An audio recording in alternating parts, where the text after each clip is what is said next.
Monkey pox एक ऐसी बीमारी है जो दशकों से अफ्रीकी लोगों में आम है, लेकिन अब वो दुनिया के अन्य देशों में भी फैल रही है। खासकर अमेरिका, कनाडा और कई यूरोपीय देशों में इसके मामले सामने आ रहे हैं। 11 देशों में अब तक 130 मामले पाए जा चुके हैं। हालांकि इस बीमारी का प्रकोप अभी बहुत व्यापक तो नहीं है, लेकिन कुछ देशों में आए नए केस ने लोगों में चिंता जरूर पैदा कर दिया है। साउथहैम्पटन विश्वविद्यालय में वैश्विक स्वास्थ्य मामले पर रिसर्च करने वाले सीनियर रिसर्चर माइकल हेड का कहना है कि वर्तमान समय में वायरस का संक्रमण क्यों फैल रहा है, इसके बारे में जानकारी अभी कम है, लेकिन उन्हें नहीं लगता कि लोगों को संक्रमण के स्तर से उस हद तक डरने की जरूरत है जैसे कि कोरोना वायरस महामारी में देखा गया था। साइंस मीडिया सेंटर में बात करते हुए उन्होंने कहा, मुझे लगता है कि हमारे लिए हर आउटब्रेक में कुछ मामले ही देखने को मिलेंगे। निश्चित रूप से ये संक्रमण कोविड जैसा नहीं होगा। जब कोरोना वायरस का पहला केस सामने आया था तो इसके बारे में कुछ भी पता नहीं था। मंकी पॉक्स एक ऐसी बीमारी है जिसके बारे में हमें पहले से काफी कुछ पता है। इसके लिए टीके हैं, उपचार है और पिछली बार जब ये बीमारी फैली थी तो उसका अनुभव भी है। जब दुनिया में कोविड-19 के शुरुआती मामले सामने आने लगे तो एक बड़ा सवाल यह था कि ये बीमारी कहां से और कैसे आई। हालांकि SARS-CoV-2 की पहचान उम्मीद से कम समय में ही हो गई थी। कई थ्योरी बताती है कि ये जानवरों से इंसानों में आया, फिर भी यह बहस का विषय है कि आखिर वो कौन सा जानवर था तो जिससे ये इंसानों में आया। मंकी पॉक्स से अफ्रीका के लोग लंबे वक्त से पीड़ित रहे हैं। साल 1958 में पहली बार इसकी पहचान बंदरों में की गई, जिस पर इसका नाम मंकी पॉक्स पड़ा। हालांकि एक अन्य अध्ययन बताता है कि बंदरों से पहले ये बीमारी कुतरने वाले जानवरों में पाया जाता रहा है।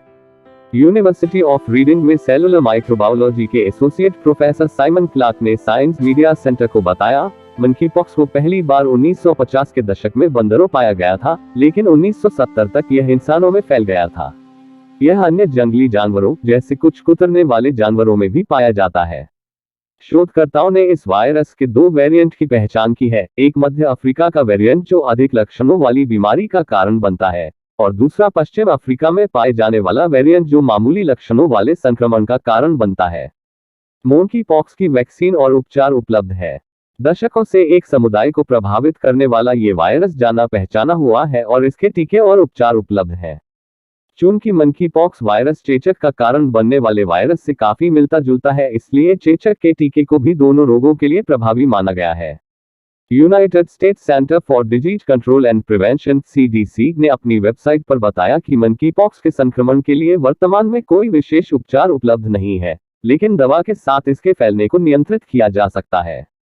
बाजार में पहले से दवाएं मौजूद हैं जो पहले से मंकी पॉक्स में इस्तेमाल के लिए अप्रूव है और बीमारी के खिलाफ प्रभावी रही है, जैसे सिरोफोविर, ST-246 और वैक्सीन या इम्यूनोग्लोबुलिन का इस्तेमाल मंकी पॉक्स के संक्रमण में किया जाता है।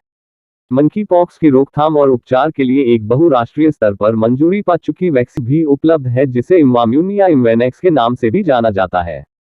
इस वैक्सीन को डेनिश दवा कंपनी बवरियन नॉर्डिक बनाती है। अफ्रीका में इसके इस्तेमाल के पिछले आंकड़े बताते हैं कि यह मंकी पॉक्स को रोकने में 85% प्रभावी है। इसके अलावा एक चेचक का टीका है जिसका नाम ACAM2000 है। स्वास्थ्य अधिकारी मानते हैं कि ये वैक्सीन मंकी पॉक्स के खिलाफ भी प्रभावी होती है। इस वैक्सीन का इस्तेमाल साल 2003 में अमेरिका में इस वायरस के फैलने के समय किया गया था।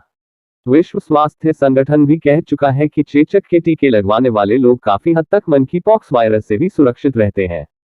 हालांकि कई देशों में इस टीकाकरण को लगभग 40 साल पहले ही बंद कर दिया गया था, क्योंकि इन देशों से चेचक की बीमारी ही खत्म हो चुकी थी। पिछली बार जब इस बीमारी का संक्रमण फैला था तो एक संक्रमित व्यक्ति से वायरस का संक्रमण औसतन 0 से 1 व्यक्ति के बीच था, इसलिए संक्रमण से फैलने का स्तर इस वायरस में बहुत कम रहा है। मंकी पॉक्स का इंसानों में पहला मामला कॉन्गो गणराज्य में 1970 में दर्ज किया गया था, और इसके बाद दशकों से मध्य और पश्चिमी अफ्रीका के कई देशों में संक्रमण समय समय पर फैलता रहा है। हालांकि अफ्रीका के बाहर मंकी पॉक्स के मामले दुर्लभ हैं, लेकिन हाल के वर्षों में अमेरिका, ब्रिटेन, इसराइल और सिंगापुर में इनकी केस सामने आए हैं। ब्रिटेन में वर्तमान समय में इस बीमारी के मामले सामने आए हैं, लेकिन इससे पहले भी ब्रिटेन में इसके मामले साल 2018, 2019 और 2021 में रिपोर्ट किए गए थे। अफ्रीका के बाहर अब से पहले जितने भी मामले सामने आए वे बेहद कम थे। साल 2003 में अमेरिका में इसके 47 मामले सामने आए थे। पिछले अनुभवों ने स्वास्थ्य अधिकारियों को इस वायरस की जानकारी तो दी ही है, साथ ही इसे रोका कैसे जाए ये भी सिखाया है।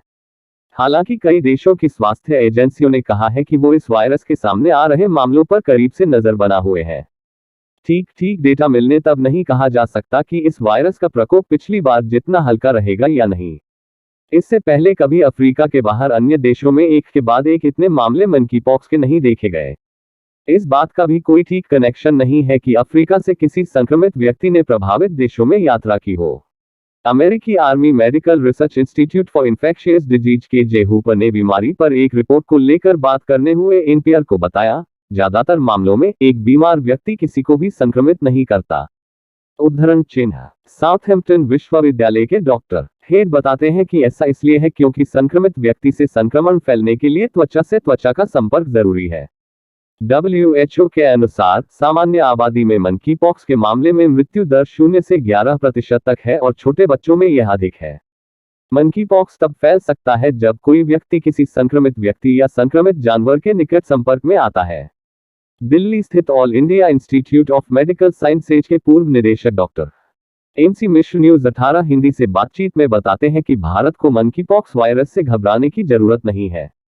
हालांकि इसे यहां फैलने से रोकने के लिए सावधानियां और एहतियात बरतने की जरूरत है। भारत आज से 40 साल पहले स्मॉलपॉक्स जैसी खतरनाक बीमारी को नियंत्रित कर चुका है और भारत में आज चिकनपॉक्स और स्मॉलपॉक्स की बीमारी का खतरा न के बराबर है। वहीं ये मंकीपॉक्स भी स्मॉलपॉक्स की फैमिली का ही वायरस है। मंकीपॉक्स में स्मॉलपॉक्स की वैक्सीन हो सकती है कारगर।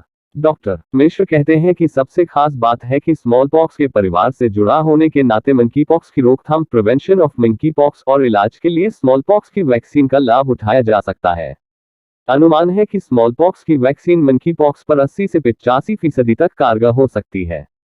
अब स्मॉलपॉक्स की वैक्सीन के इस्तेमाल को लेकर विश्व में कई जगहों पर मेडिकल क्षेत्र से जुड़े विशेषज्ञ चर्चा भी कर रहे हैं। हालांकि इसके इस्तेमाल पर WHO खुद CDC को फैसला लेना है।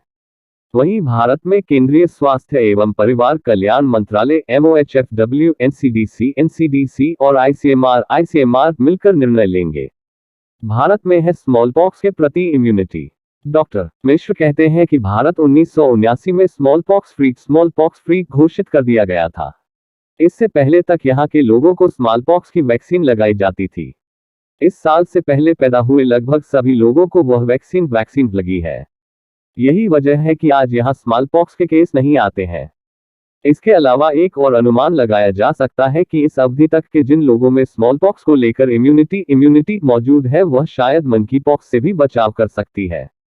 हालांकि इस अवधि के बाद पैदा हुए लोगों को जिन्हें स्मॉलपॉक्स की वैक्सीन नहीं लगी है, उनके बारे में मंकीपॉक्स को लेकर कुछ भी कहना संभव नहीं है।